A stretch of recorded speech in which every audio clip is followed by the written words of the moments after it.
Bonjour, bienvenue dans Marque-Page, en compagnie aujourd'hui de Xavier Huberson. Bonjour Xavier. Bonjour. Vous êtes venu nous parler de Pour une lecture profane des conflits, un livre de Georges Corme. Mais qui est Georges Corme? Alors Georges Corme est un économiste, un historien, qui fut un temps ministre des Finances au Liban.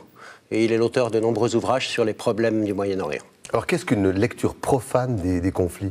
Alors pour Georges Corme, c'est se débarrasser du caractère artificiel des conflits. Si on remonte un peu dans l'histoire contemporaine, au 19e et au début du 20e siècle, on a eu des conflits à caractère nationaliste entre les États.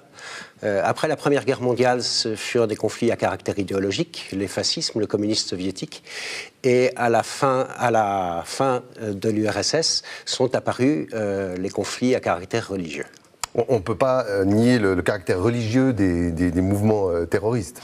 Pour Georges Corme, c'est un prétexte, c'est artificiel.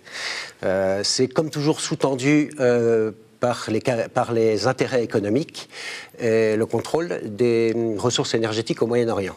C'est quand même bizarre, quand vous y pensez, que les pétromonarchies ou un État extrêmement fragile comme le Pakistan soient à la fois alliés des États-Unis et favorisent l'émergence de mouvements radicaux religieux.